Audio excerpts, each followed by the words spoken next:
So a very good morning बच्चे। आज class 10th के बायोलॉजी सेक्शन में मैं एक चैप्टर स्टार्ट करने जा रहा हूँ। जैसे एक चैप्टर का नाम लिया होगा बच्चे, आपके क्लास में, आपके चैप्टर में, आपके बुक में हेरिडिटी एंड इवोल्यूशन करके एक चैप्टर होगा, ठीक है। तो उसका एक सेक्शन मैं आपको बता रहा हूँ जेनेटिक्स के बारे में।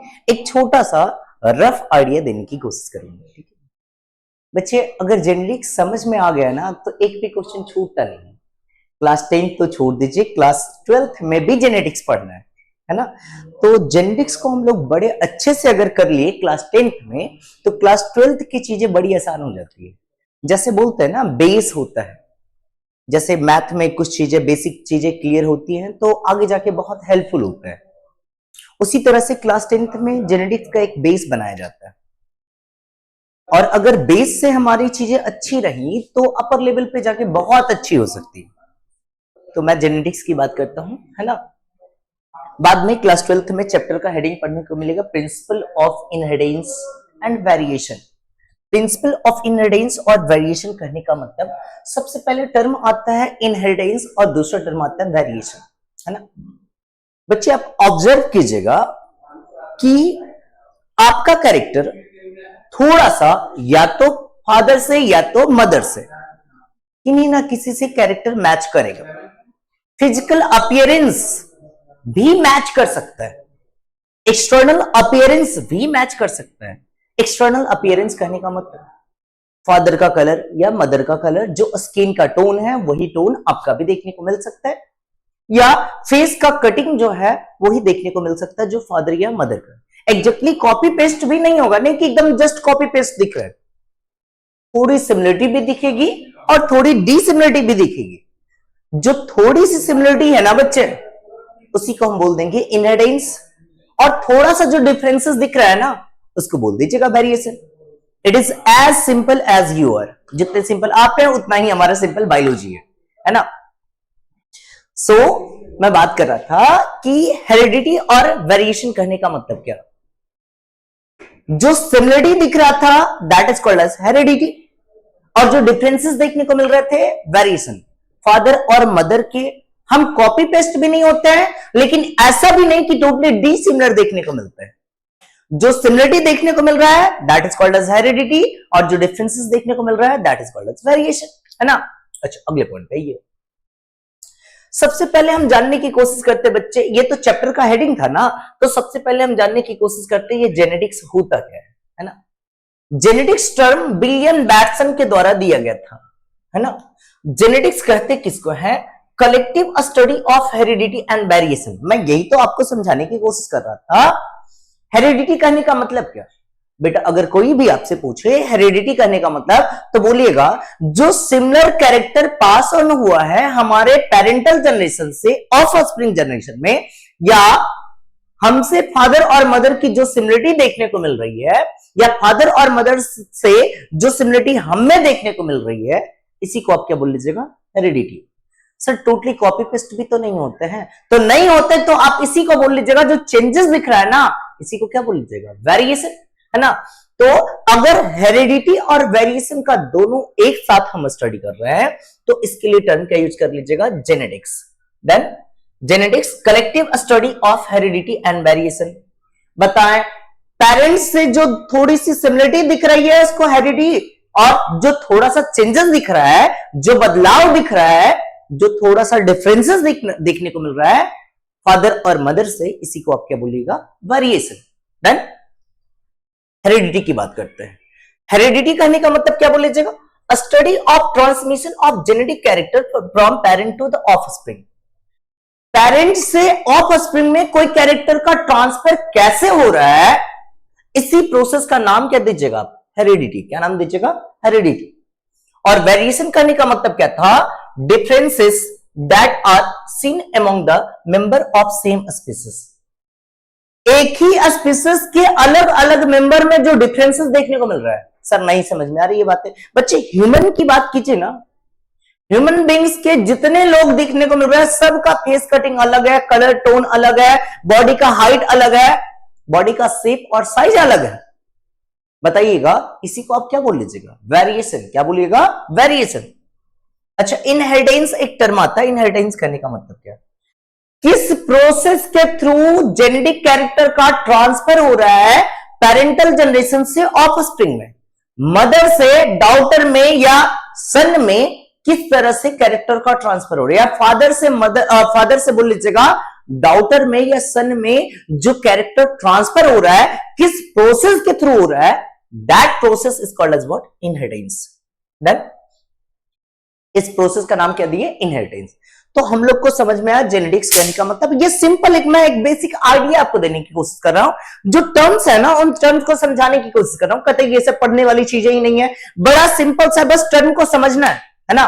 कोई हमसे पूछ ले जेनेटिक्स क्या होता है तो इसको बताना है भाई स्टडी हम करते हैं वेरिएशन का या हेरिडिटी का, इनका एक साथ स्टडी करना जेनेटिक्स कहलाया। तो उनका क्वेश्चन आएगा अब ये हेरिडिटी और वेरिएशन क्या है, तो बोलिएगा हम पेरेंट्स के जैसे सिमिलर होते हैं, ये जो सिमिलर कैरेक्टर का ट्रांसफर हुआ है पेरेंट्स से ऑफस्प्रिंग में, इसी को बोल दिए हेरिडिटी। तो उनका क्वेश्चन आएगा बेटा वेरिएशन बता दो। वेरिएशन करने का मतलब क्या बोल लीजिएगा कि अगर कोई सिमिलर कैरेक्टर नहीं आके थोड़ा सा डिफरेंट कैरेक्टर आ रहा है ना, मदर का स्किन टोन कुछ और था, डॉटर या सन का स्किन टोन और कुछ और है, फादर का स्किन टोन कुछ और था, डॉटर या सन का स्किन टोन कुछ और है, बॉडी हाइट दोनों का डिफरेंट देखने को मिल रहा है। ये जो डिफरेंसेस देखने को मिल रहा है पेरेंटल जनरेशन और ऑफस्प्रिंग में ना, इसी को आप क्या बोल लीजिएगा? इसी को बोलिएगा वेरिएशन। और किस प्रोसेस के थ्रू ट्रांसफर हो रहा है ना, that is called as what? Inheritance. तो मैं एक जनरल आइडिया आपको देने की कोशिश कर रहा हूं जेनेटिक्स एक्चुअली होता क्या है। जेनेटिक्स बच्चे को क्लास 10th में बड़ा बेकार सा टॉपिक लगता है ना। तो मैं आपको थोड़ा सा इंटरेस्ट डेवलप करने की कोशिश, पढ़ने की बात ही नहीं कर रहा हूं मैं बस टर्म आपको समझा रहा हूं कि टर्म्स एक्चुअली होता क्या है ना। जेनेटिक्स कोई पूछे तो आपको कैसे एक्सप्लेन करना है, उसको आंसर कैसे देना है, वो मैं सिखाने की कोशिश कर रहा हूं। पढ़ाई लिखाई की बात हम नहीं करते है ना, एकदम आराम से बस बातों को सुनेंगे और ऑब्जर्व करेंगे कि किस एग्जाम्पल के थ्रू मैं आपको बताने की कोशिश कर रहा हूं। डन? अच्छा चलिए, अब हिस्ट्री का रूल, सर ये हिस्ट्री हमें बायो में नहीं पढ़ना है, बहुत बेकार लगता है, कोई बात नहीं पढ़ी है ना।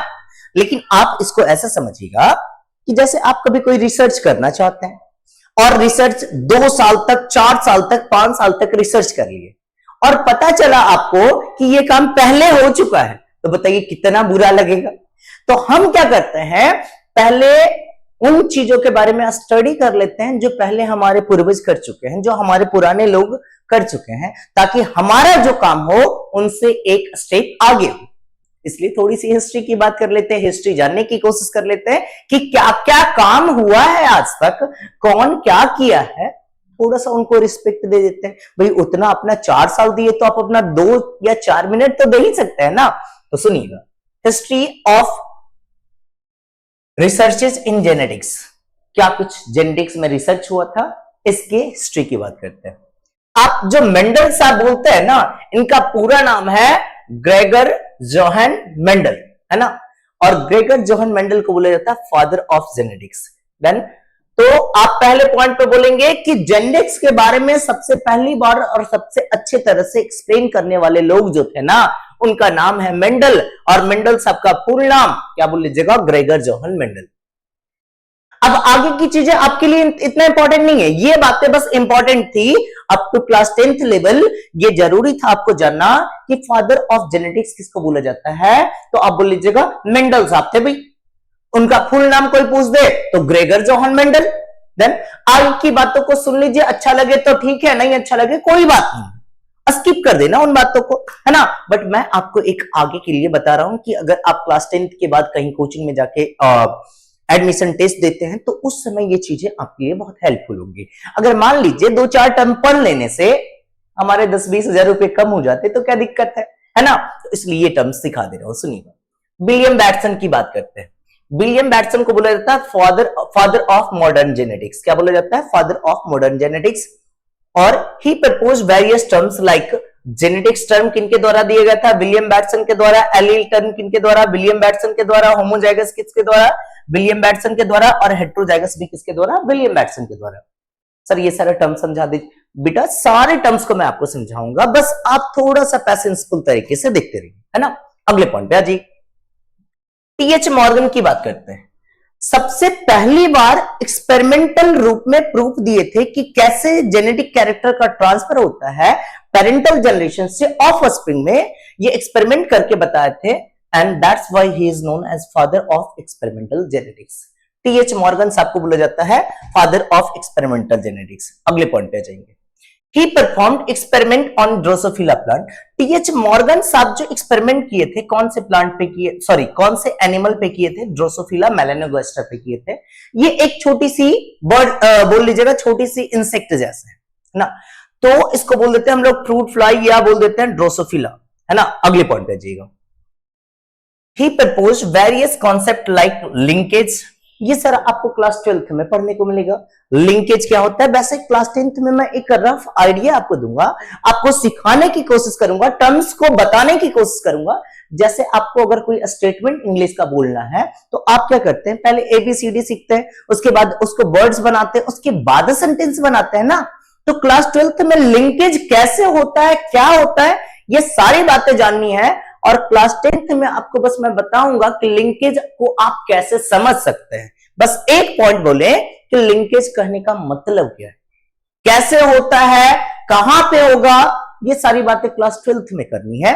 लेकिन आपको टर्म इंट्रोड्यूस कर दूंगा लिंकेज क्या होता है। उसी तरह से सेक्स लिंकेज की बात कर लेंगे, थोड़ी सी बातें इसके बारे में भी बता देंगे। Crossing over, criss cross inheritance, ये सब बिल्कुल बातें नहीं करेंगे क्रिस क्रॉस इनहेरिटेंस की, वो सब क्लास 12th में। बस लिंकेज और सेक्स लिंकेज के बारे में और क्रॉसिंग ओवर के बारे में थोड़ा सा मैं आपको आइडिया दे दूंगा। He suggested that genes are linearly arranged on the chromosome।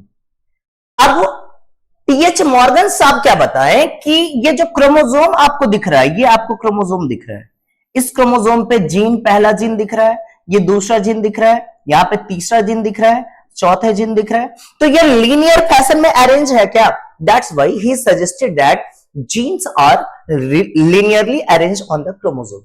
Gene का अरेंजमेंट क्रोमोसोम पे कैसा होता है? लीनियर फैशन में होता है, लगातार एक दूसरे के साथ अरेंज हो जाते हैं। थोड़ा सा बस पैसेंसफुल तरीके से देखते रहिए, है ना। ए गैरेट को बोला जाता है क्या? फादर ऑफ ह्यूमन जेनेटिक्स और biochemical genetics. Garrett discovered first human metabolic disorder जैसे कि अल्केप्टेनूरिया, ब्लैक यूरिन डिजीज। आप पढ़े होंगे जन्मजात रोग जिसको बोलते हैं, है ना, जिसको बोलते हैं हम लोग जेनेटिक डिसऑर्डर। जन्म से ये डिजीज प्रेजेंट है उसमें, है ना, वो ट्रांसफर हुआ उसके पेरेंट्स से ऑफस्प्रिंग में ट्रांसफर हुआ है। उसी का एक एग्जांपल है अल्केप्टेनूरिया, है ना, इसको बोल देते हैं black urine disease. Sir black urine disease, अरे भाई यूरिन डिस्चार्ज होगा ना तो ब्लैक कलर में कन्वर्ट हो जाएगा, इसी को आप क्या बोल लीजिएगा? Black urine. सर कैसे कन्वर्ट हो? बेटा सब क्लास 12th में बातें करनी है, मैं बस एक रफ आइडिया आपको दे रहा हूं कि क्या होता है एक्चुअली में जेनेटिक, है ना। अगर कोई डिसऑर्डर पेरेंट्स से ऑफस्प्रिंग में जा रहा है तो उसके जन्म के समय से ही रहेगा, और ऐसे डिसऑर्डर को हम लोग बोल देते हैं जेनेटिक डिसऑर्डर। अगले पॉइंट पे जाइए। आज की क्लास का मेन मोटो है हम लोग को गैमेट कैसे बनाते हैं, है ना। इस गैमेट को बनाना अगर आप सीख लिए तो जेनेटिक्स का आधा पोर्शन आपको समझ में आ जाएगा। सबसे ज्यादा मुश्किल होता है बच्चों को गैमेट बनाने में। तो आज की क्लास में सबसे एक छोटा सा बेसिक कॉन्सेप्ट आपको सिखाऊंगा कि गैमेट एक्चुअली में हम बनाते कैसे। जेनेटिक्स में आज बता ही नहीं रहा हूं, एक जनरल इंट्रोडक्शन दे रहा हूं कि जेनेटिक्स होता क्या है, और कुछ बेसिक टर्म्स आपको सिखा रहा हूं ताकि जब मैं जेनेटिक्स पढ़ाना शुरू करूं तो उस समय आपको कोई मुश्किल ना झेलना पड़े, ठीक है। तो गैमेट के फॉर्मेशन की बात करते हैं। तो किसी भी तरह से डिप्लॉयड ऑर्गेनिज्म हो या हैप्लॉयड ऑर्गेनिज्म हो, वैसे हम जो यहां पे बात कर रहे हैं ना डिप्लॉयड ऑर्गेनिज्म की बात कर रहे हैं। सर अब ये डिप्लॉयड और हैप्लॉयड बिल्कुल समझ में नहीं आ रहा, कोई बात नहीं बेटा, आप यहां पे थोड़ा सा ध्यान दो, डिप्लॉयड और हैप्लॉयड भी बातें समझ में आ जाएंगी। यहां पे ये एक सेल दिख रहा है, सेल के अंदर ये आपको न्यूक्लियस दिख रहा है, ठीक है। न्यूक्लियस में क्रोमोसोम नंबर फर्स्ट का एक कॉपी दिख रहा है, क्रोमोसोम नंबर सेकेंड का एक कॉपी दिख रहा है, क्रोमोसोम नंबर थर्ड का एक कॉपी दिख रहा है। अभी सारे क्रोमोसोम के एक एक कॉपी मिल रहा है तो इसको क्या बोल लीजिएगा? हैप्लॉयड। इसको बोल दिए हैप्लॉयड। डन। अच्छा अब अगला न्यूक्लियस जो दूसरे सेल का दिख रहा है, इसमें सारे क्रोमोसोम के दो दो कॉपी देखने को मिल रहे हैं। क्रोमोसोम नंबर फर्स्ट का 2 कॉपी, क्रोमोसोम नंबर सेकंड का 2 कॉपी, क्रोमोसोम नंबर थर्ड का 2 कॉपी। जैसे हम बोलते हैं ना ह्यूमन बीइंग में 23 पेयर क्रोमोसोम है, तो क्रोमोसोम नंबर फर्स्ट का कितना कॉपी होगा? 2 कॉपी। क्रोमोसोम नंबर सेकंड का कितना कॉपी होगा? 2 कॉपी।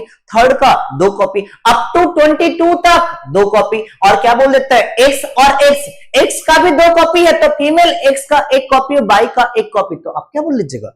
मेल, है ना। तो यहां पे इस और एक होमोलोगस क्रोमोसोम है, तो हैप्लॉइड 2 हो गया, तो आप क्या बोल लीजिएगा? डाइपोलाइड। डिप्लॉइड बोल दीजिए या डाइप्लॉइड बोल दीजिए, कोई दिक्कत ही नहीं है। सर अगर कभी 3-3 दिखना शुरू हो जाए तो? अच्छा आपकी इच्छा है ना, तो लीजिए मैं बोल देता हूं क्या? ट्रिप्लॉइड। 3-3 दिख रहा है, 3-3 दिख रहा है, सारे क्रोमोसोम 3-3 के सेट में दिख रहे हैं, क्या बोल लीजिएगा? ट्रिप्लॉइड। अच्छा अब और पूछेंगे सर 4-4 दिखेगा तो टेट्रापोलाइड, 5 दिखे तो पेंटापोलाइड। अब आगे नहीं बोलना है, अब बोलेंगे पॉलीपोलाइड। डन। अगर 5 से ज्यादा दिख रहा है ना तो आप बोल लीजिएगा पॉलीपोलाइड। आपकी इच्छा है तो आप नाम भी दे सकते हैं, हेक्सापोलाइड, हेप्टापोलाइड, ऑक्टापोलाइड, नोनेनपोलाइड, मतलब आप नोमेनक्लेचर आगे तक कर सकते हैं, लेकिन मैं आपको समझा रहा हूं 1 से 2 3 तक लेके जाएंगे। हैप्लॉइड को बोलेंगे, डिप्लॉइड को बोलेंगे, ट्रिप्लॉइड बोलेंगे, इसके बाद आप पॉलीपोलॉइड टर्म इंट्रोड्यूस कर लेंगे। डन। तो ये बातें होंगी हैप्लॉइड, डिप्लॉइड और ट्रिप्लॉइड की बातें। आपको हैप्लॉइड समझा दिए, डिप्लॉइड समझा दिए और ट्रिप्लॉइड की बातें समझा दिए। डन। अगले पॉइंट पे सुनिएगा। अब आपको गैमेट बनाने के लिए सिखा रहा हूं। जैसे मान लीजिएगा अभी मैं बता रहा था आपको हैप्लॉइड ऑर्गेनिज्म या diploid organism, chromosome number first को ए से रिप्रेजेंट कर रहे हैं, इसके कितने कॉपी दिख रहे हैं? 2 कॉपी दिख रहे हैं। क्रोमोसोम नंबर बी को रिप्रेजेंट कर रहे हैं, कैपिटल बी से कितने कॉपी दिख रहे हैं? 2 कॉपी दिख रहे हैं। अगर एक ऑर्गेनिज्म में ये दोनों का दोनों क्रोमोसोम है तो इससे कितने तरह के गैमेट बनेंगे? अब गैमेट होता क्या है? आपको आप पढ़ाई किए होंगे, आपको बताया गया होगा कि सेक्सुअल रिप्रोडक्शन में मेयोसिस के थ्रू गैमेट बनाया जाता है। मेयोसिस करने का मतलब जैसे यहां पे 2 क्रोमोसोम है, एक ही जैसा होमोलोगस क्रोमोसोम 2 है, तो बोल लीजिएगा गैमेट में कितने पार्टिसिपेट करेंगे? या तो ये वाला पार्टिसिपेट करेगा या तो एक ये वाला पार्टिसिपेट करेगा। दोनों का दोनों गैमेट बनाने के लिए, एक ही गैमेट बनाने के लिए नहीं जाएगा, दोनों में से कोई एक जाएगा। हो सकता है यहां पे कैपिटल ए हो सकता है यहां पे कैपिटल ए स्मॉल ए हो सकता है यहां पे कैपिटल बी हो सकता है यहां पे कैपिटल बी और स्मॉल बी हो। अगर समझ में आ रहा है वेल एंड गुड, नहीं समझ में आ रहा है तो थोड़ा सा पैसेंसफुल तरीके से देखते रहेंगे, है ना। बस थोड़े से समय का वेट कीजिएगा, ये सारी चीजें समझ में आ जाएंगी। बोले डिप्लॉइड ऑर्गेनिज्म है, कितने होमोलोगस क्रोमोसोम है? 2। हो सकता है दोनों सेम होमोलोगस क्रोमोसोम हो सकता है दोनों डिफरेंट होमोलोगस क्रोमोसोम हो। यहाँ पे ये दोनों सेम होमोलोगस क्रोमोसोम हो सकता है डिफरेंट होमोलोगस क्रोमोसोम हो, लेकिन ऑर्गेनिज्म कैसा कहलाएगा? डिप्लॉइड। अब हो सकता है कि गैमेट बनाने में दोनों में से कोई एक ही पार्टिसिपेट करेगा, तो हो सकता है ये वाला पार्टिसिपेट करने चल जाए, हो सकता है ये वाला पार्टिसिपेट। यहां पे ये दोनों सेम है ना, तो कोई भी चला जाए कोई बात नहीं है। यहां पे ये वाला जाएगा या ये वाला जाएगा। डन। बात समझ में? सर आप तो क्रोमोसोम बता रहे थे, लेकिन ये यहां पे कहां से आ गया? क्रोमोसोम पे रहेगा क्या? जीन। 2 क्रोमोसोम तो 2 जीन, 1 क्रोमोसोम तो 1 जीन। बात समझ में आ रही है? अच्छा चलिए अगले पॉइंट पे जाते हैं। तो टाइप ऑफ गैमेट की बात कीजिएगा तो 2 to the power n लिख देते हैं, n equals to heterozygous pair. अच्छा अब आपको मुझे पहले बताना पड़ेगा होमोजाइगस पेयर और हेट्रोजाइगस पेयर क्या होता है। जैसे मान लीजिएगा ये आपको होमोलोगस क्रोमोसोम दिख रहा था फर्स्ट, ये होमोलोगस क्रोमोसोम सेकंड। अच्छा यहां पे जीन ए दिख रहा था, यहां पे जीन ए दिख रहा था। दूसरे पे आ जाइएगा, यहां पे ये वाला क्रोमोसोम आपको देखने को मिल रहा था, सॉरी थोड़ा सा इसको बड़ा बना लेते हैं, ये क्रोमोसोम देखने को मिल रहा था, यहां पे ये वाला क्रोमोसोम देखने को मिल रहा था, यहां पे कैपिटल ए था, यहां पे स्मॉल ए था। अब इन दोनों होमोलोगस क्रोमोसोम पे 2 जीन है, ये दोनों जीन कैसा है? सेम या डिफरेंट? आप बताइए ना, सेम या डिफरेंट? बोलेंगे सर सेम है तो टर्म का यूज कर लीजिएगा होमोजाइगस, है ना, होमोजाइगस। देन होमोजाइगस बोल दिए। और अगर यहां पे दोनों जीन डिफरेंट है ना तो इसको क्या बोल लीजिएगा? हेट्रोजाइगस। ये फिर से सारी बातें करेंगे, ये सब चिंता नहीं करना, एक रफ आइडिया भी आपको दे रहा हूं, एक इंट्रोडक्टरी पार्ट बता रहा हूं कि होमोजाइगस हेट्रोजाइगस, ताकि मैं आपको गैमेट बनाना सिखाऊं। तो इसको बोल लीजिएगा हेट्रोजाइगस। डन। पहला हो गया होमोजाइगस, दूसरा हो गया हेट्रोजाइगस। तो टाइप ऑफ गैमेट बनाने के लिए 2 to the power n formula लगाते हैं और n equal to heterozygous condition लिख देते हैं। ठीक है। मेथड, दो मेथड है। फॉर्क लाइन मेथड की बात कर लेते हैं। होमोजाइगस के लिए स्ट्रेट लाइन और हेट्रोजाइगस के लिए फॉर्क लाइन। फिर से बोल रहा हूं, होमोजाइगस के लिए स्ट्रेट लाइन और हेट्रोजाइगस के लिए फॉर्क लाइन। अब मैं आपको दिखाने की कोशिश करता हूं होमोजाइगस में और हेट्रोजाइगस में क्या कुछ कंडीशन देखने को मिलता है। देन देखने की कोशिश करेंगे। होमोजाइगस और हेट्रोजाइगस की बात करता हूं। अच्छा, पहले आप ये बताइएगा मुझे, ये वाला कंडीशन कैसा दिख रहा है, होमोजाइगस या हेट्रोजाइगस? बोलेंगे सर ये तो होमोजाइगस दिख रहा है। कैसा दिख रहा है? होमोजाइगस। बोल लीजिएगा ये आपको होमोजाइगस दिख रहा है।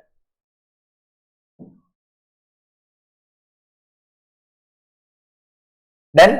यहां पे ये वाला कंडीशन कैसा है? तो सर ये तो हमको हेट्रोजाइगस दिख रहा है। ठीक है। अच्छा, और देख के बताइए। तो मैं क्वेश्चन पूछ ही लेता हूं। पहले बताइएगा, capital A capital A capital, ये कैसा हो गया? होमोजाइगस बोल लेंगे, होमोजाइगस। अच्छा, कैपिटल ए, दूसरा कंडीशन कैपिटल ए स्मॉल ए, ये कैसा बोल लेंगे? हेट्रोजाइगस बोल लेंगे। स्मॉल ए कैसा बोल लेंगे? अगेन दोनों सेम है ना, तो क्या बोलेंगे? होमोजाइगस।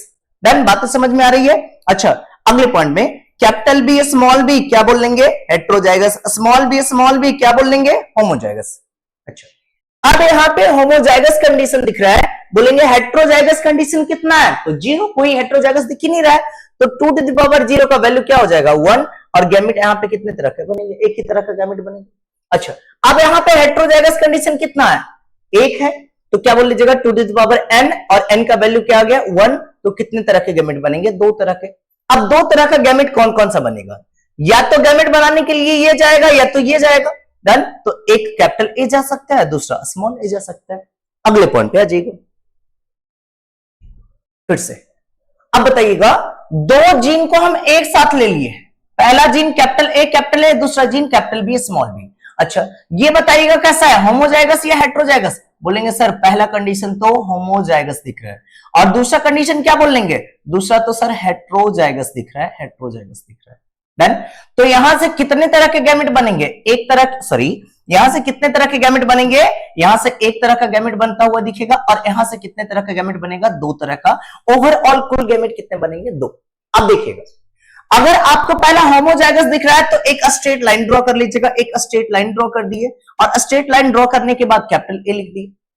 दूसरा कंडीशन देखिएगा, दूसरा दिख रहा है हमारे पास capital B small B, heterozygous. तो एक साइड में लिख दिए कैपिटल बी और दूसरे साइड में लिख दिए स्मॉल बी। तो एक हो गया कैपिटल ए कैपिटल बी, दूसरा हो गया कैपिटल ए स्मॉल बी। बातें समझ में आ रही है ना? देखिएगा, तो एक गैमेट बना हमारे पास कैपिटल ए कैपिटल बी, और दूसरा गैमेट हमारे पास बना कैपिटल ए स्मॉल बी। कितने तरह के कुल गैमेट बने? 2 तरह के गैमेट बने। क्यों? क्योंकि एक होमोजाइगस दूसरा हेट्रोजाइगस। सर अगर दोनों का पहला वाला हेट्रोजाइगस होता दूसरा होमोजाइगस, तो लीजिए मैं यहां पे बना देता हूं। कंडीशन आ जाएगा, क्या लिख दूं? इस कंडीशन को लिख देता हूं, आपको देख लीजिएगा, capital A small A capital B capital B.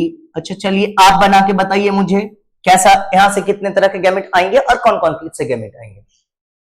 तो सर पहले तो इसमें दिख रहा है हेट्रोजाइगस, तो बेटा पहले ही बना लीजिए ना फॉर्क लाइन। ये बना दिए आपको फॉर्क लाइन। डन। यहां पे कैपिटल ए लिख लीजिएगा और यहां पे स्मॉल ए लिख लीजिएगा। डन। अब दूसरी बातें कीजिएगा, दूसरा कैसा दिख रहा है? होमोजाइगस। अरे भाई, तो यहां पे फॉर्क लाइन नहीं बनाना है, स्ट्रेट लाइन बना देना है, और लिख देना है कैपिटल बी, और यहां पे भी लिख देना है कैपिटल बी। क्या कर देंगे? कैपिटल ए कैपिटल बी, और यहां पे स्मॉल ए कैपिटल बी। कोई दिक्कत नहीं? अच्छा सर, अगर दोनों का दोनों दिखे होमोजाइगस, तो लीजिए मैं बना दे रहा हूं। तीसरे कंडीशन में आ जाइएगा, दोनों, ये दूसरा कंडीशन हो गया, तीसरे कंडीशन पे लेके आ जाता हूं। क्या बोल लीजिएगा? ये दोनों का दोनों होमोजाइगस दिखे, तो कैपिटल ए दिखेगा और कैपिटल बी दिखेगा। तो पहले के लिए फॉर्क लाइन लिखे कैपिटल ए, दूसरे के लिए भी लिखे फॉर्क लाइन कैपिटल बी, है ना? एक ही तरह का गैमेट बनेगा। कौन सा गैमेट बनेगा? Capital A capital B. देखिए ना, यहां पे बोल लीजिएगा 2 to the power n, और यहां पे भी बोल लीजिएगा 2 to the power n। 2 to the power 0 आ जाएगा, और यहां पे भी आ जाएगा 2 to the power 0। इसका वैल्यू क्या आ जाएगा? 1 मल्टीप्लाइड विद, क्या बोल लीजिएगा? 1। कितना हो जाएगा? 1 ही रह जाएगा। डन। बातें समझ में आ रही है? आइए अगले पॉइंट पे जाते हैं। तो उसी बात को यहाँ पे अगले रूप में दिखाया गया। अब बोलिएगा कि सर दोनों का दोनों हेट्रोजाइगस हो जाए तो क्या होगा? अच्छा, यहां पे 2 टू द पावर 1 और यहां पे 2 टू द पावर 1, बोल लीजिएगा 2 इंटू 2 कितने तरह के गैमेट बनेंगे? 4 तरह के गैमेट बनेंगे। बात समझ में आ रही है? अब सर बता दीजिए 4 तरह का गैमेट बनेगा कैसे, समझ ही नहीं आ रहा है। कोई बात नहीं, मैं लेके चलता हूं आपको, देखिएगा। अच्छा, पहला कंडीशन कैसा, होमोजाइगस या हेट्रोजाइगस? तो बोल लीजिएगा सर पहला तो हम लोग को दिख रहा है होमोजाइगस, तो लीजिए ना, इसको कर दिया हूं होमोजाइगस, कैपिटल ए लिख लीजिएगा और यहां पे क्या लिख लीजिएगा, स्मॉल ए लिख लीजिएगा।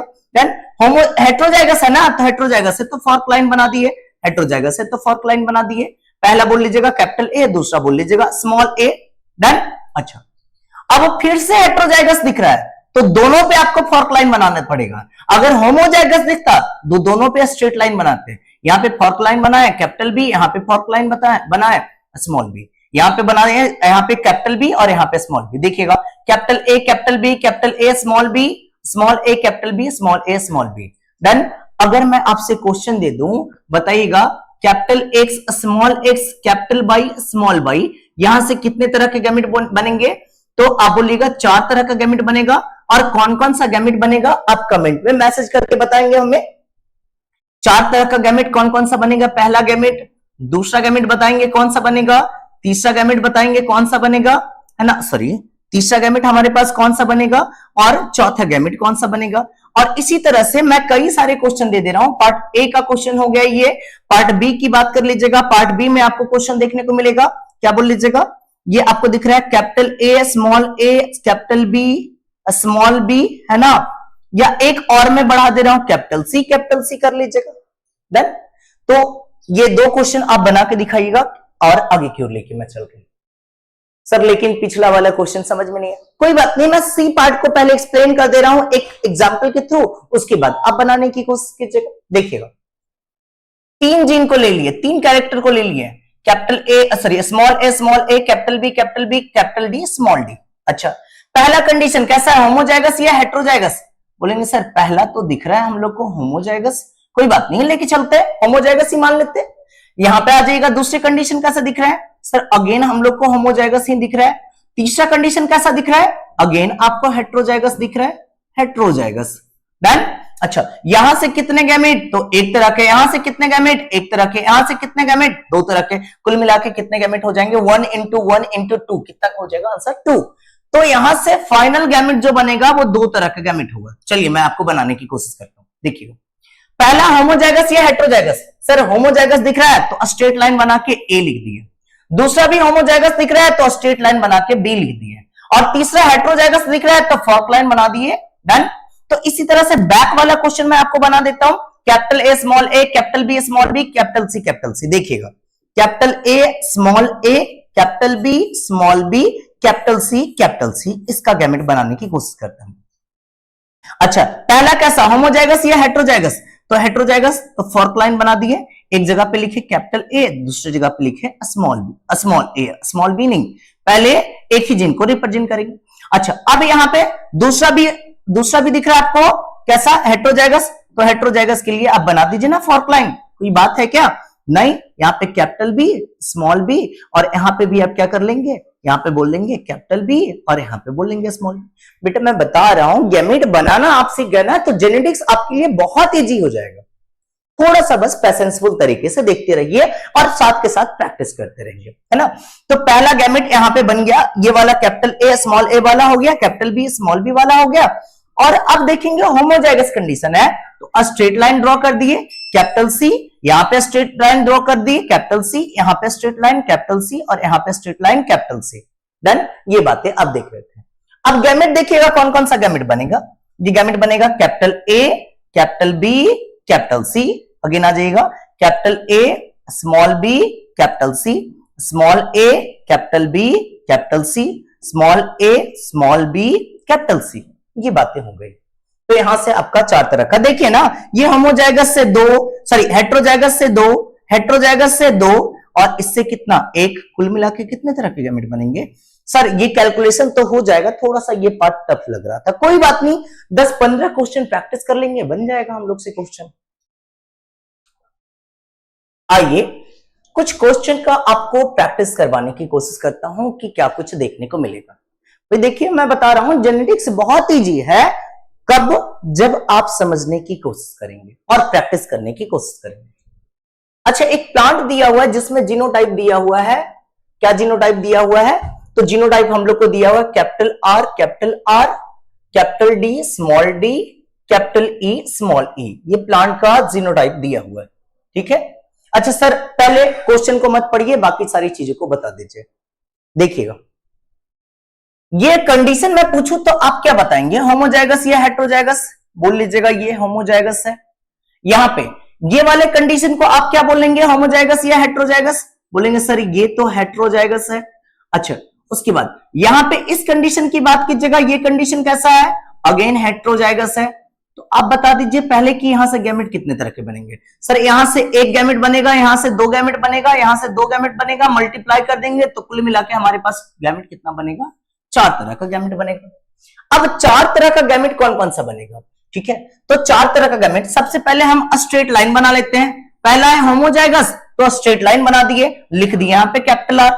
दूसरा है हेटेरोजाइगस, तो लीजिए ना फॉर्क लाइन बना देता हूं, ये यहां पे लिख लीजिएगा कैपिटल डी और यहां पे लिख लीजिएगा स्मॉल डी। अगेन सुनिएगा, अगेन कैसा है? हेटेरोजाइगस है, तो यहां पे फिर से बना दीजिए फॉर्क लाइन, यहां पे फिर से फॉर्क लाइन बना दीजिए, यहां पे लिख लीजिएगा कैपिटल ई और यहां पे लिखिएगा स्मॉल ई। यहां पे फिर से बना दीजिए फॉर्क लाइन, यहां पे लिखिएगा कैपिटल ई और यहां पे लिखिएगा स्मॉल ई। अब देखिएगा गैमेट मैं बना के दिखा दे रहा हूं कौन कौन सा, capital R, capital D, capital E. फिर आ जाइएगा capital R, capital D, small E. फिर आ जाइएगा capital R, small D, capital E. फिर आ जाइएगा capital R, small D, small E. अब क्वेश्चन को मैं पढ़ के सॉल्यूशन में दे दिया हूं, अब क्वेश्चन के हिसाब से आंसर करना सिखा रहा हूं। सुनिए, अ plant with genotype this one produces gamete. कितने तरह के गैमेट बनेंगे? 4 तरह के गैमेट बनेंगे। क्या 4 तरह का गैमेट बनेगा? 4 तरह का गैमेट, यहां पे ये वाला 4 तरह का गैमेट बनके तैयार है। Find out the probability of gamete which contain capital R, capital D, capital E genotype.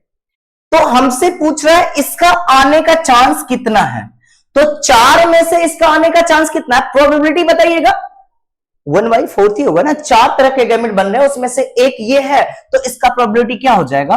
1/4 होगा। यही तो आंसर। इसका प्रोबेबिलिटी पूछता तो अगेन 1/4, इसका प्रोबेबिलिटी पूछता 1/4, इसका प्रोबेबिलिटी पूछता तो क्या बोल देते हैं? 1/4। बातें समझ में आ रही है?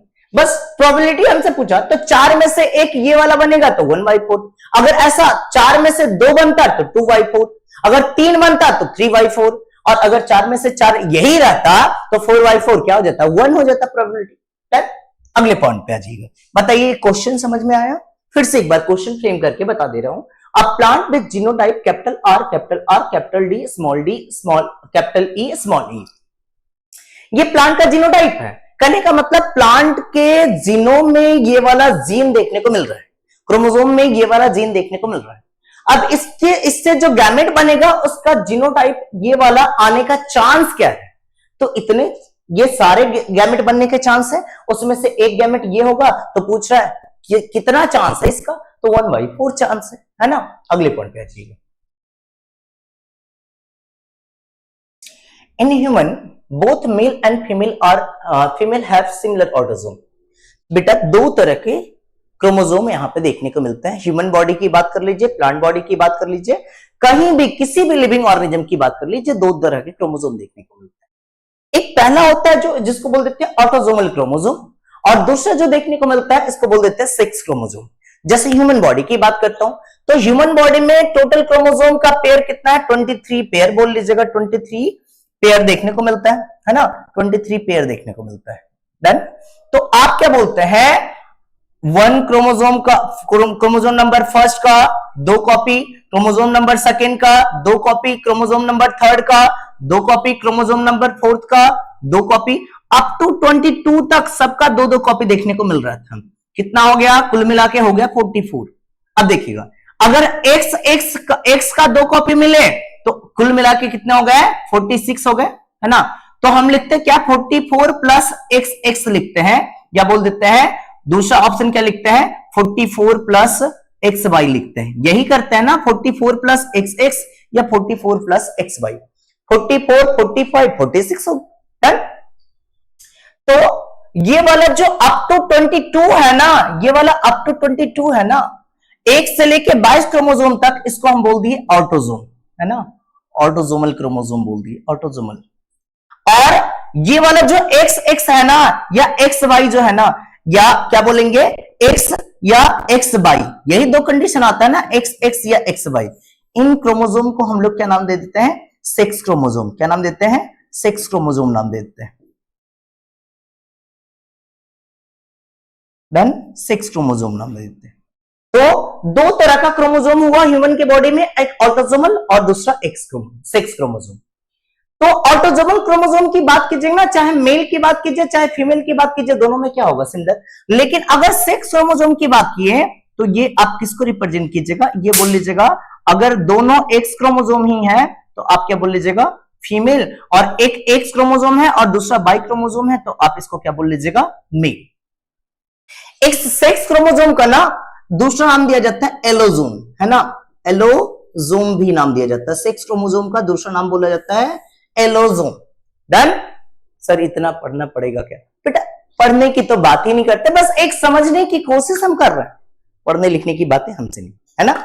आइए सुनिएगा, सर इतना बता रहे हैं, ये सारा चीज कुछ यूज होगा, मैं समझा रहा हूं, बता रहा हूं, एक बार आप ट्रस्ट तो करके देखो, एक बार कोशिश तो करके देखो, बहुत इजी पार्ट है, एकदम आराम से समझ में आ जाएगा। और एक बार समझ में आ गया ना, तो अगर बायो लेके पढ़ना है आपको, डॉक्टर बनना है ना आपको, तो ये कम से कम 15 से 16 क्वेश्चन इस टॉपिक से पूछे जाते हैं। 4 चैप्टर इसमें आता है, जेनेटिक प्रिंसिपल ऑफ इनहेरिटेंस हो गया, मॉलिक्यूलर बेसिस ऑफ इनहेरिटेंस हो गया, बायोटेक्नोलॉजी हो गया, और इट्स एप्लीकेशन, इसका एप्लीकेशन, ये 4 चैप्टर के रूप में पढ़ना है। तो इसका बेसिक फंडा तो समझ में आया, ये बेसिक फंडा है, इसका बेसिक पार्ट है इसका, ठीक है। तो क्वेश्चन देखने की कोशिश करते हैं। In human both male and female have similar autosomal genotype, capital A small a, capital B small b. Find out the probability of gamete produced in male और female। अरे भाई ऑटोसोमल क्रोमोसोम की बात कर रहा है, तो मेल और फीमेल में कोई चेंजेस होगा क्या, कोई चेंजेस नहीं। पहली तो बात हो गई कि मेल और फीमेल तो क्वेश्चन पूछा जा रहा है बेवकूफ बनाने के लिए, क्यों, क्योंकि ऑटोसोमल क्रोमोसोम तो सब में सिमिलर होगा। तो आइए आपकी बातों को सॉल्यूशन, आपके क्वेश्चन का सॉल्यूशन करने की कोशिश करते हैं, है ना।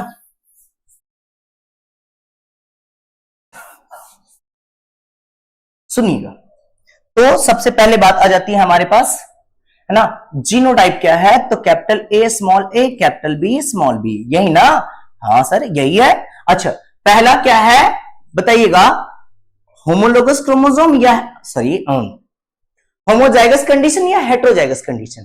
तो आप बोलेंगे सर पहला कंडीशन है होमोजाइगस कंडीशन, दिख रहा है, homozygous condition, homozygous condition.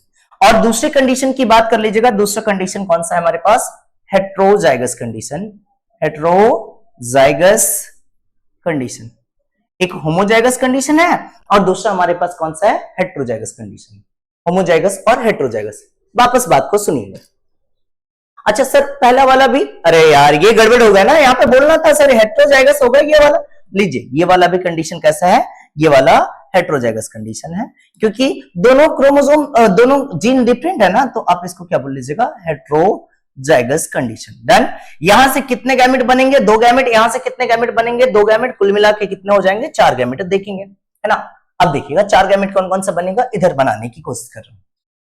Capital A small A, capital B small B, दोनों का दोनों कंडीशन कैसा है, बोल लीजिएगा, दोनों का दोनों हेटेरोजाइगस कंडीशन है। तो सर पहले से ही फॉर्क लाइन बना लेते, लीजिए बना देता हूं आपके कहने से। फॉर्क लाइन कौन सा पार्ट हो गया, कैपिटल ए पार्ट, यहाँ पे स्मॉल ए पार्ट। अच्छा अगला भी सर हेटेरोजाइगस है, तो लीजिए ना, मैं यहाँ भी कहां कुछ बोल रहा हूं, यहाँ भी फॉर्क लाइन बना दे रहा हूं, capital B small B, capital B small B. Then पहला गैमेट कौन सा, कैपिटल ए कैपिटल बी, दूसरा गैमेट कौन सा, कैपिटल ए स्मॉल बी, तीसरा गैमेट कौन सा, स्मॉल ए कैपिटल बी, चौथा गैमेट कौन सा, स्मॉल ए स्मॉल बी। बातें समझ में आ रही है, 4 तरह की गैमेट बन गए, है ना। अच्छा अब ये जीनोटाइप, ये क्वेश्चन में थोड़ा सा एरर है, ये वाले पार्ट को हटा दीजिए। डन, ये वाले पार्ट को हटा दीजिए, क्योंकि हमसे पूछा गया कैपिटल ए स्मॉल बी, तो बता दीजिएगा इसका आने का चांस मेल या फीमेल में क्या रहेगा 1/4। कैपिटल ए स्मॉल बी आने का चांस क्या है, इसका भी चांस है 1/4। कोई दिक्कत है क्या, कोई दिक्कत नहीं है ना। तो ये वाले दोनों ही मेल या फीमेल में दोनों ही कंडीशन में आंसर क्या हो जाएगा सेम। तो इस तरह से क्वेश्चन को फ्रेम करना पड़ता है और फ्रेम करके समझना पड़ता है, ठीक है। अगले पॉइंट पे आ जाइएगा। In human both male and female have similar autosomal chromosome. पहले ही आपको बता चुका हूं ऑटोसोमल क्रोमोसोम मेल और फीमेल में क्या बोल लीजिएगा सिमिलर था, और सेक्स क्रोमोसोम क्या है डिफरेंट है, ठीक है। तो जीनोटाइप हम लोग को दिया गया है मेल या फीमेल का स्मॉल आर और कैपिटल टी स्मॉल टी, ये जीनोटाइप दिया हुआ है मेल या फीमेल का, ठीक है। अच्छा अब मान लीजिए कि ये वाला जो कंडीशन है, ये वाला कौन सा कंडीशन है, बोल लीजिएगा होमोजाइगस कंडीशन है ना, इसको बोल दिए होमोजाइगस कंडीशन। सर पहले टर्म्स बता देते, बेटा टर्म्स भी बता दूंगा, पहले आपको गैमेट बनाना सिखा दिए। गैमेट बनाने में हमको बस एक ही चीज चाहिए, होमोजाइगस और हेटेरोजाइगस चीजें चाहिए, और बाकी जहां जहां क्वेश्चन आते जा रहे हैं मैं पार्ट को इंट्रोड्यूस करते जा रहा हूं। तो ये वाला होमोजाइगस कंडीशन हो गया, और इस कंडीशन को बोल लीजिएगा हेटेरोजाइगस। अच्छा अब एक बात बताइएगा, होमोजाइगस से कितने गैमेट बनेंगे, तो बोलिएगा सर होमोजाइगस से, होमोजाइगस कंडीशन से एक गैमेट बनता हुआ सा दिखेगा, लीजिए एक गैमेट बना दिया हूं। हेटेरोजाइगस से कितने गैमेट बनेंगे, तो बोलिएगा सर 2 गैमेट बनेगा हेटेरोजाइगस से। कुल मिला के कितने गैमेट हो गए, कुल मिला के हमारे पास 2 गैमेट आ गए। अब कौन कौन सा 2 गैमेट आएगा, लीजिए पहला है होमोजाइगस, पहला है कैसा होमोजाइगस, तो होमोजाइगस के लिए क्या बना लेंगे, ये स्ट्रेट लाइन बना लेंगे और यहाँ पे स्मॉल आर लिख दिए। अब दूसरा हेटेरोजाइगस, तो लीजिए ना हेटेरोजाइगस बना दे रहा हूं कैपिटल टी स्मॉल टी। पहला गैमेट कौन सा बन गया, बोल लीजिएगा पहला गैमेट बन गया स्मॉल आर कैपिटल टी, और दूसरा गैमेट बन गया स्मॉल आर स्मॉल टी। 2 ही तरह के गैमेट तो बताए थे आपको, 2 तरह का गैमेट बना हुआ है। हमसे पूछ रहा है स्मॉल आर स्मॉल टी आने का चांस क्या है, तो 1/2। स्मॉल आर कैपिटल टी आने का chance, small R small T आने का चांस क्या है 1/2। सर मेल और फीमेल जो दिया हुआ है, भाई मेल और फीमेल में क्या डिफरेंस है, ऑटोसोमल में थोड़ी डिफरेंस है, कहां पे डिफरेंट है, 6 क्रोमोसोम पे डिफरेंट है। हमसे तो बात की जा रही है किसकी, ऑटोसोमल क्रोमोसोम की बात की जा रही है, तो हम काहे का यहाँ पे भेदभाव करें, कोई भेदभाव नहीं है। अगले पॉइंट पे आ जाइए, गैमेट फॉर्मेशन की बात कर रहे थे। Which of the following is correct presentation of gamete which is found in diploid organism.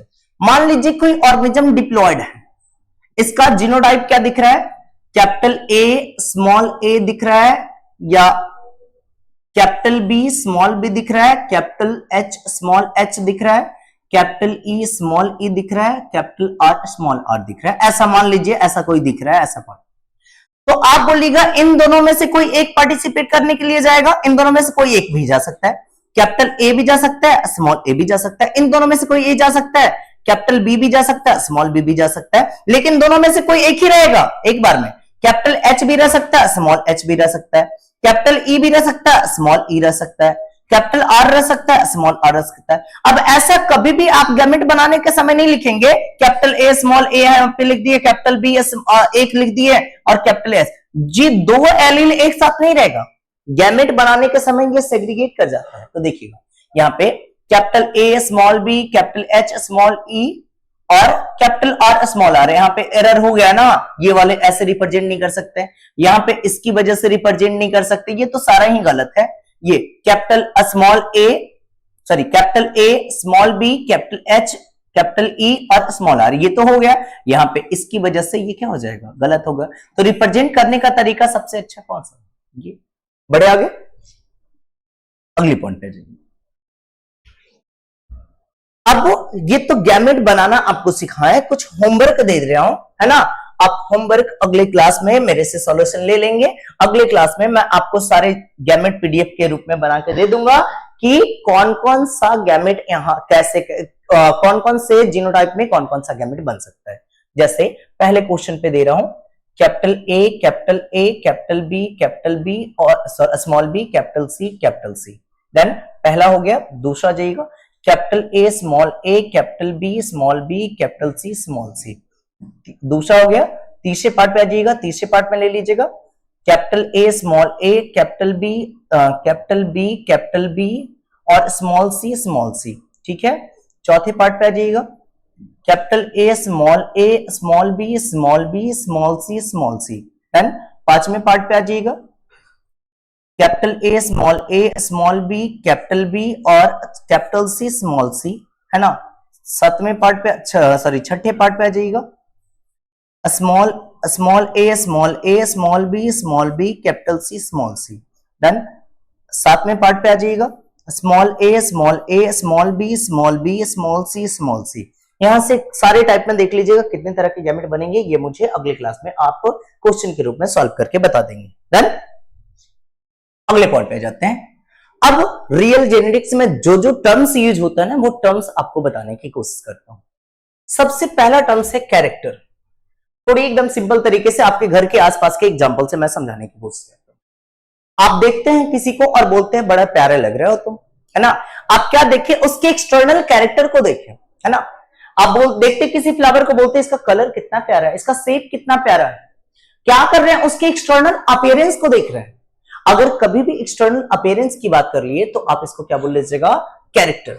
Any features of an organism, जैसे स्टेम के हाइट की बात कर लीजिएगा, फ्लावर के कलर की बात कर लीजिएगा, ह्यूमन के स्किन की बात कर लीजिएगा, बॉडी का हाइट की बात कर लीजिएगा, ये सब क्या हो जाएगा, ये सारा कैरेक्टर होगा। ट्रेट की बात करते हैं, variable form of character is called as what, trait. अब स्टेम का हाइट हो सकता है, हाइट ज्यादा हो सकता है, हाइट कम हो। अगर हाइट ज्यादा है तो इसको आप क्या बोल लीजिएगा, टॉल। हाइट कम है तो इसको क्या बोल लीजिएगा, ड्वार्फ। तो एक कैरेक्टर का एक से ज्यादा ट्रेट हो सकता है, एक कैरेक्टर का एक से ज्यादा ट्रेट हो सकता है, क्या बोल लेंगे, टॉल। और ड्वार्फ क्या हो गया, ट्रेट। और स्टेम का हाइट क्या हो गया, कैरेक्टर। अगले पॉइंट पे आ जाइएगा। एक टर्म आता है हमारे पास, gene term was given by Johannsen. Gene term किसके द्वारा दिया गया था, जोहानसन के द्वारा।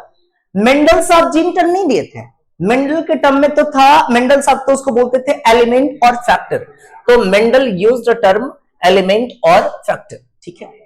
अब जीन होता क्या, इस बात को समझिएगा। जैसे मान लीजिएगा यहाँ पे ये हम लोग को क्रोमोसोम दिख रहा है, ये हम लोग को क्रोमोसोम दिख रहा है, ये क्रोमोसोम दिख रहा है। क्रोमोसोम का ये पर्टिकुलर सेगमेंट है, क्रोमोसोम का ये पर्टिकुलर सेगमेंट है ना, segment of DNA that is responsible for appearance of character. अब इस सेगमेंट की वजह से यहाँ पे एक प्रोटीन बन रहा है ना, इस सेगमेंट की वजह से प्रोटीन बन रहा है, और इस प्रोटीन की वजह से एक पर्टिकुलर कैरेक्टर डेवलप हो रहा है ना, इस प्रोटीन की वजह से एक कैरेक्टर डेवलप हो रहा है। तो आप इस जीन, इस वाले डीएनए के इस पार्ट को क्या बोल लीजिएगा, डीएनए के इस पार्ट को हम लोग क्या बोल दिए, जीन। डीएनए के इस पार्ट को बोल दिए gene. The segment of DNA that is responsible for appearance of character. इस जीन की वजह से क्या हो रहा है, एक कैरेक्टर डेवलप हो रहा है ना। तो इस पार्ट को हम लोग क्या बोल दिए, इस डीएनए के सेगमेंट की वजह से जो कैरेक्टर बन रहा था, तो इस सेगमेंट का नाम दे दिए, बोल दिए gene. Segment of DNA that generally synthesize RNA and protein. अब ये जो, अच्छा ये वाला जो क्रोमोसोम दिख रहा था, सर आप बोल रहे हैं बार बार क्रोमोसोम और बता रहे हैं डीएनए, लीजिए ना, इस क्रोमोसोम के अंदर क्या रहेगा, इस क्रोमोसोम के अंदर आपको डीएनए देखने को मिलेगा। ये डीएनए का ये वाला फ्रेगमेंट जिसकी वजह से एमआरएनए बन रहा है, और इस एमआरएनए की वजह से क्या बनेगा, इस एमआरएनए की वजह से प्रोटीन बनेगा, इस एमआरएनए की वजह से प्रोटीन बन रहा है। तो आप बताएंगे कि डीएनए के इस फ्रेगमेंट को मैं क्या बोल दूं, डीएनए के इस फ्रेगमेंट को हम लोग को जीन बोलना पड़ेगा। डन। अब यही तो पार्ट है जिसकी वजह से कैरेक्टर एक जनरेशन से दूसरे जनरेशन में ट्रांसफर हो रहा है। This is the unit of inheritance. एक जनरेशन से दूसरे जनरेशन में कैरेक्टर को पास ऑन करने वाला जो पार्ट है, इसी को क्या नाम दे रहे हैं, gene. Chemically gene is DNA. आपको जीन के बारे में क्या पता है, जीन क्या है, डीएनए का वो सेगमेंट जिसकी वजह से कोई कैरेक्टर डेवलप हो पा रहा है। तो केमिकली ये जीन है क्या, DNA. All gene are DNA but all DNA are not gene, है ना। सुनिए, अब डीएनए के छोटे से पार्ट को जीन बोल दिए, तो जितने भी जीन होंगे सबको क्या बोलना पड़ेगा, डीएनए। लेकिन मान लीजिए डीएनए का ये वाला पार्ट प्रोटीन का सिंथेसिस नहीं कर रहा है, तो क्या मैं इसको जीन बोल सकता हूं, नहीं बोल सकता हूं। इसलिए स्टेटमेंट सुनिएगा, क्या बोले, all gene are DNA but all DNA are not gene.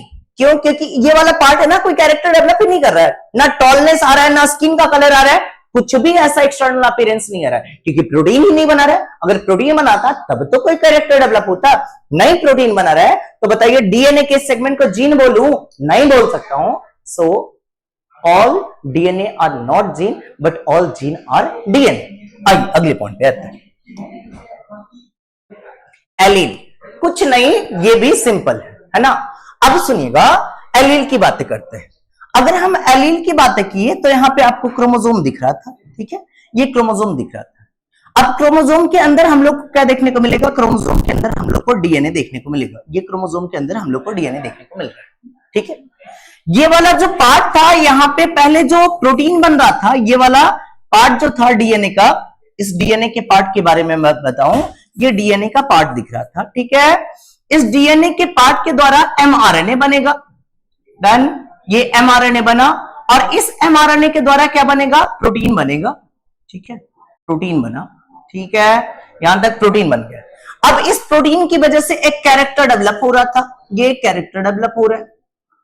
Sir ये बातें समझ में, यहां तक तो समझ में आया, लेकिन ये कैरेक्टर नहीं।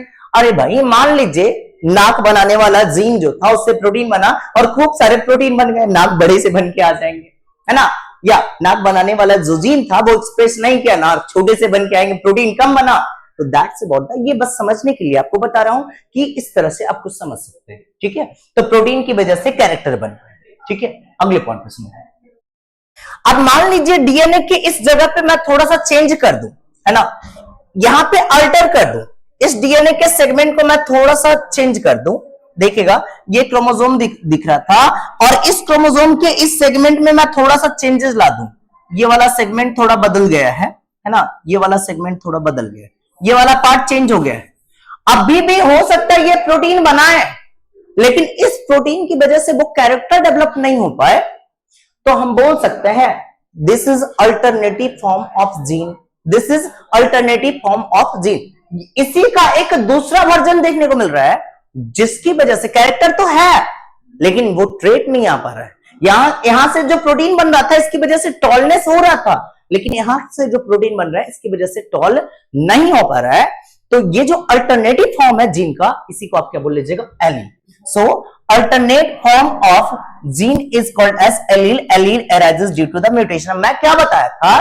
डीएनए के स्ट्रक्चर में चेंज हो गया, और sudden change in the structure of DNA, क्या बोल लीजिएगा? Mutation. Allele are present at the same locus on the homologous chromosome. ये दोनों है कौन सा? Homologous chromosome.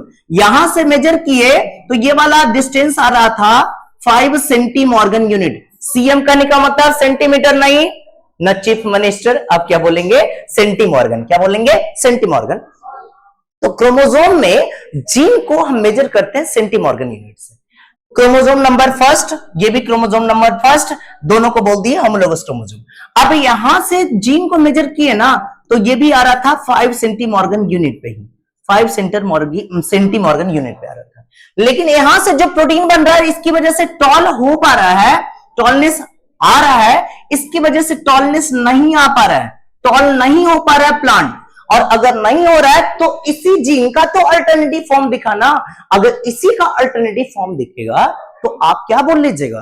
कि ये जीन का अल्टरनेटिव फॉर्म है, एक ही होमोलोगस क्रोमोसोम पे, सॉरी होमोलोगस क्रोमोसोम पे प्रेजेंट है, सेम लोसाई सेम लोकेशन पे प्रेजेंट है, लेकिन इसकी वजह से कैरेक्टर डेवलप तो हो रहा है लेकिन वो ट्रेट नहीं आ पा रहा है। Alternative form of trait, alternative form of character is called as what? Trait. Then, तो alternative form of gene is called as what? Allele. Alternative form of gene is called as what? Allele. तो ये एक छोटा सा मैं आपको introduction देने की कोशिश किया बच्चे, मैं आपको टर्म समझाने की कोशिश किया, लेकिन अभी हमारी बातें खत्म नहीं हुई है, अभी तो जेनेटिक्स का ये शुरुआत है ना। एक थोड़ा सा झलक मैं दिखाने की कोशिश की आपको, जेनेटिक्स होता क्या है, टर्म्स जेनेटिक्स के रियली टर्म्स क्या क्या है। तो आप हमारे साथ इस वीडियो को कंटिन्यू करते हुए देखेंगे, एक बार नहीं 2 बार देखने की कोशिश करेंगे, फिर भी समझ ना आए तो कमेंट सेक्शन में मैसेज करेंगे, और फिर मैं अगले क्लास में आपको आगे की ओर लेके चलूंगा। थैंक यू बच्चे।